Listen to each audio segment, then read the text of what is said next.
আন্তর্জাতিক বাজারে আবারও সোনার দাম ঊর্ধ্বমুখী হয়েছে। বিশ্লেষকদের মতে সেপ্টেম্বরে সুদের হার বৃদ্ধির সম্ভাবনা মাত্র ৩১%, যা এক সপ্তাহ আগেও ছিল প্রায় ৪৪%। এই কারণেই সোনার দাম ঊর্ধ্বমুখী হয়েছে। এর সবচেয়ে বড় কারণ হল যুক্তরাষ্ট্রের মূল্যস্ফীতি কমে আসা এবং ফেডারেল রিজার্ভের সুদ হার বাড়ানোর সম্ভাবনা দুর্বল হয়ে পড়া। বিশ্ববাজারের এমন পরিবর্তনের কারণে দেশের বাজারে সোনার দাম ২,১৫৮ টাকা বাড়িয়েছে Bangladesh jewellers association BAJUS. ১৫ August শনিবার সকাল ১০টা থেকে ভ্যাটসহ ২২ ক্যারেটের প্রতি ভরি সোনার গয়নার দাম ২,১৫৮ টাকা বাড়িয়ে ২,৩৬,৭৭৯ টাকায় বিক্রি হচ্ছে। সোনার গহনার দাম বাড়ানো হলেও দেশের রূপার গহনার দাম অপরিবর্তিত রাখা হয়েছে। স্যান্ডেলিনা সো, রূপচর্চায় আভিজাত্য। ভ্যাটসহ ২২ ক্যারেটের প্রতি ভরি রূপার গহনা আজ ৫,০৭৪ টাকায় বিক্রি হচ্ছে।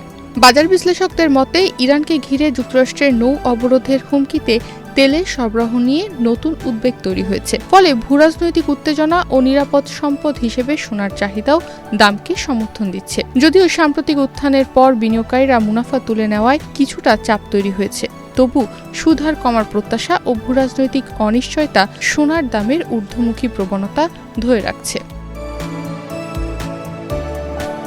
নতুন মূল্য অনুযায়ী ১৫ আগস্ট শনিবার সকাল ১০টা থেকে ২২ ক্যারেটের প্রতি ভরি সোনার গহনার দাম ২,১৫৮ টাকা বাড়িয়ে নতুন দাম নির্ধারণ করা হয়েছে ২,৩৬,৭৭৯ টাকা। ২১ ক্যারেটের প্রতি ভরি সোনার গহনার দাম ২,১০০ টাকা বাড়িয়ে নতুন দাম নির্ধারণ করা হয়েছে ২,২৬,১৬৫ টাকা। এছাড়া ১৮ ক্যারেটের প্রতি ভরি সোনার গহনার দাম ১,৮০৮ টাকা বাড়িয়ে নতুন দাম নির্ধারণ করা হয়েছে ১,৯৪,২০৬ টাকা। সনাতন পদ্ধতির প্রতি ভরি সোনার গহনার দাম ১,৪৫৮ টাকা বাড়িয়ে নতুন দাম নির্ধারণ করা হয়েছে ১,৬৩০ টাকা।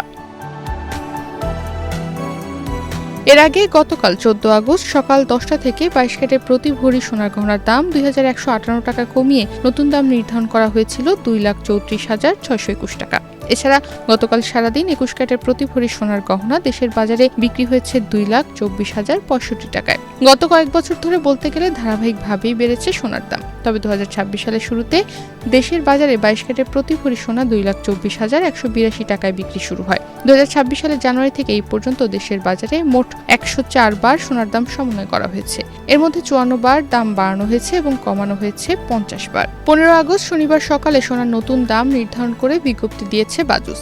এতে বলা হয় স্থানীয় বাজারে তেজাবি স্বর্ণ বা পিওর গোল্ডের দাম বৃদ্ধি পেয়েছে। এ কারণে সোনার দাম সমন্বয়ের সিদ্ধান্ত নিয়েছে বাজুস। বাজুসের বিজ্ঞপ্তিতে আরও জানানো হয়, পরবর্তী সিদ্ধান্ত না আসা পর্যন্ত সব জুয়েলারি দোকানে এই মূল্য কার্যকর থাকবে। অলংকারের ডিজাইনের উপর ভিত্তি করে মজুরিও যুক্ত হবে, তবে বিক্রয় মূল্যের সঙ্গে ভ্যাট অন্তর্ভুক্ত থাকায় গ্রাহকদের আলাদাভাবে কোনো ভ্যাট দিতে হবে না।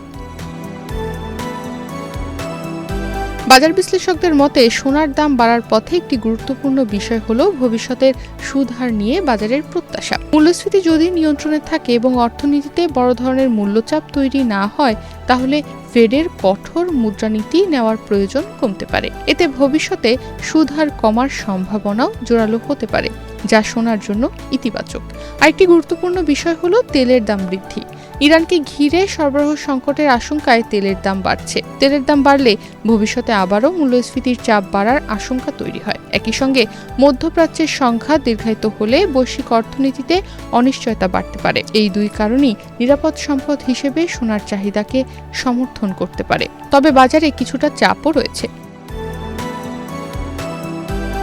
ভারতে সোনার দাম বেড়ে যাওয়ায় ভৌত সোনার চাহিদা কমেছে এবং ডিসকাউন্ট ২ মাসের বেশি সময়ের মধ্যে সর্বোচ্চ পর্যায়ে উঠেছে। চীনেও সোনার প্রতি আগ্রহ তুলনামূলকভাবে দুর্বল রয়েছে, অর্থাৎ সাধারণ ভোক্তার চাহিদা খুব শক্তিশালী না হলেও বর্তমানে বিনিয়োগকারীদের প্রত্যাশা, সুদ হার, ভূরাজনীতি ও নিরাপদ সম্পদ হিসেবে সোনার অবস্থানই বাজারকে বেশি প্রভাবিত করছে।